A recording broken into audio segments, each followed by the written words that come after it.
اسمهاری نیولې ده مسجد اقصا ته ور داخليږي تاسو د دې سړی نه یریږئ دا خو زما د نیکه غلام را روان دی دا خو حضرت عمر نه مه یریږئ حضرت ابو عبیده بن جراح حمله وکړلې خو لیکن مسجد اقصا نشي فتح کولې پادری سر راښکاره کبره ورته وی هغه چې کوم په تورات کې لیدلې دي مونږ په انجیل کې لیدلې دي مونږ په زبور کې لیدلې دي چې په مسجد اقصا په جنډه د اسلام لګئی هغه نخې پتا کې نشتا هغه سړی را وغواړه چې د چا پیشن گوهی دا په تورات کې شوی دا په زبور او په انجیل کې شوی دا هغه فورا خط لګي امیر المؤمنین امام العدل والصفا سیدنا فاروق اعظم عمر ابن خطاب رضی اللہ عنہ تھا قربان تاسو تشریف روڑے دا فلسطین تراشه پادری دک کسی اویل حضرت عمر دنی من دنیا بادشاہ دا خپل ځان سره غلام اخلی روانیگی چې اگا غلام ستړیکیگی حضرت عمر پیدل روان دی دا اسمهار نیوی غلام تا وی تپا اسبان نکینا اگا وی قربان زخو یو غلام نما زما سه حیثیت تے چې زدی دنی من دنیا دا بادشاہ پا اسبان نکینا ما دا امیر المؤمنین پا اسبان نکینم حضرت عمر ورتوي چې سفر دی تم ستړي کېږي او زم ستړي کېږي ما تم انسان او زم انسان ما تب کله په اسمان کې نه زب پیدل روانم چې کله زب اس کېنم تب پیدل روانه سفر جاری دی کله چې مسجد اقصا را رسیږي دک نمبر دغه وخت کې د حضرت عمر دی عمر رضی الله عنه مہار نیولې دی بر غلام په اسمان دی ناشته غلام आवाज کوي قربان مخامخ يهود او نصارا په تماشدي مخامخ ګوري يهود د اغي علما پادریان په تماشدي هغه پوچ په تماشدي چې امیر المؤمنین د مسلمانانو څوک ته هغه عمر چې په کوم لار باندې لار شي په هغه لار شیطان نزي هغه عمر چې دا د میاشتو په فاصله کې د هغه د یره او د رعب نه خلک چې ډېر رپیږي هغه عمر پیدل روان دی غلام په اس باندې ناسته قربان تاسو اس تراشه زب مهار اونیوم حضرت عمر وینم غلاما زب الله ته جواب ورکوما چې ما د غلام سره ظلم کړی دی داسې نشي کېدی د مسجد اقصا په دروازو چې وردن نکېږي د حضرت امیر المؤمنین امام البحر والبر حضرت امام الصدق والصفا د فاروق اعظم په قمیص کې دا سلويخ پیوندونه لګېدلې دي قادری आवाज کوي اے عیسایانو اے يهوديانو قسم می دی په هغه ذات باندې چې زمکه او اسمانونه پیدا کړی دي په تورات او زبور کې عمدا سړی مالی دلې دي چې پیدل برا رواني په قمیص کې به پیوندونه لګېدلې عمدا سړی به د اسلام جنډه په مسجد اقصا باندې لګي دتدا مسجد اقصا والا کې د سره جنگ نشه کولای ولې په تورات زبور انجیل شریف کې د دې سړي ذکر مالی دلې دي چې کله هغه سړی په مسجد اقصا باندې د اسلام جنډه لګي هغه سړی په مسجد اقصا د اسلام جنډه لګي چې پیدل بر رواني غلام په اسناس دي مہار به نیولي او په قمیص کې به سلوي خو پیوندونه لګېدلي حضرت عمر یرا نن سبا بادشاہان نن سبا ظالمان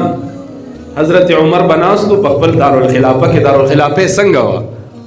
د خټو د لوټو نه جوړه یو کوټه و د پاسه په کجوري چولې د کجورو دا پټکی په چولې یو سړی براغه دروازه به ورته کوله شپه بوا امیر المؤمنین کار مې دي د سره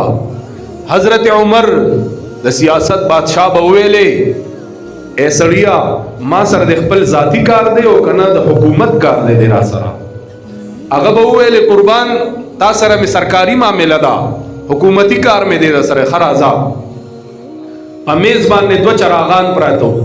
په یو چراغ کې ملګ وانت تیلو بل کې ملګ وانت تیلو چراغ خو پیژنې دیوا چې کله بچاو ویلې حضرت عمر سرکاري کار مې دی سره سرکاري دیوی ته وی تیلی وته او چې کله به وی ذاتی کار مې در سره کم چراغ کې بچ د خپل کور چراغ بو د په ذاتی روپو باندې کم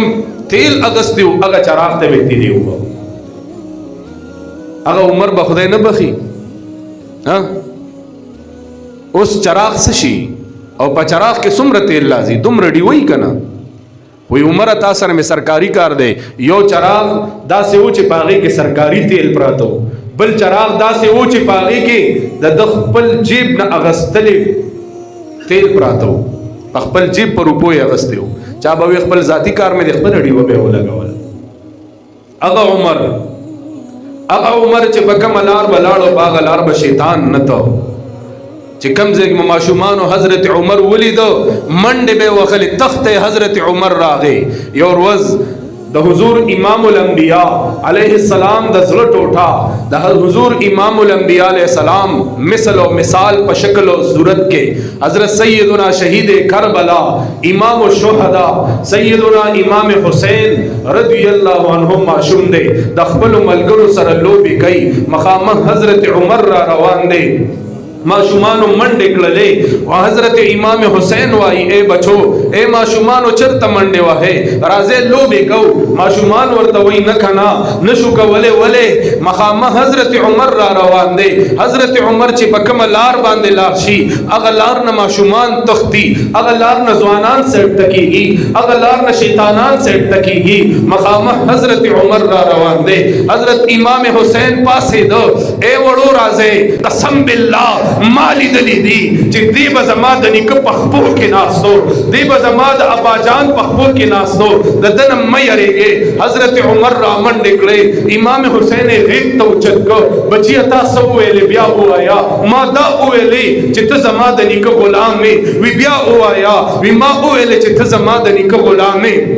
وی بیا ووایا وی ته زما د نیکه غلام می. وی ما سره لیکل کولی شي چې زه ستا د نیکه غلام یم. وی بالکل د سره کولی شم. حضرت عمر دارالخلافې ته صحابه را جمع کړو. حضرت علی شیر خدام راغی، ناست کبار صحابه کرام ناستی. حضرت عمر لیکل وکړو چې نن پلانکی تاریخ پلانکی روز باندې په پلانکی ټیم باندې په پلانکی وخت کې د دې گواهانو په منځ کې حضرت امام الشهدا شهید کربلا جگر گوش رسول اللہ حضرت امام حسین اویل چې حضرت عمر زما د نیکه غلام دے. حضرت امام حسین توائی پدی دسخط ہوگا. امام حسین دسخط گئی. حضرت علی شیر خدا وی بچی سکے دا سے مکوا وی ولی بابا پتہ تا تنشت دے دا حضرت عمر زما د نیکه غلام دے. حضرت عمر تے دسخط کو حضرت عمر اگا پان راخلی پخپل سترګو باندې دی پخپل سینه پسې دی او پجڑا باندې شو.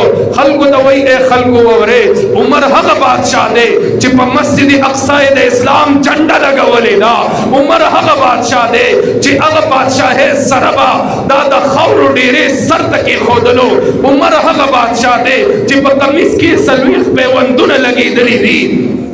عمر هغه بادشاہ دی چې سرکاری ډیوا او خپل ذاتی ډیوا کې فرق کوي. عمر هغه بادشاہ دی چې د پشان بادشاہ برا نشي لس کال حکومت کوونکې، خو لیکن یاد ساته کله چې زمړ شما او په قبر کې کی خودل شم او چې کله ما ته پرشتي راځي یاد ساته ځان سره قبر ته هیڅ نه وړم، خو لیکن د امام الشهدا حضرت امام حسین خط په زما پسینه کې دی. کله چې پرشتي راشی وہی چی من ربکا من نبیوکا وما دینوکا زبا ویم چی نور خبر نیما خود رسول اللہ دا خانداننا لکل ملو شوی دی چی حضرت عمر دا حضور امام الانبیاء غلام دے.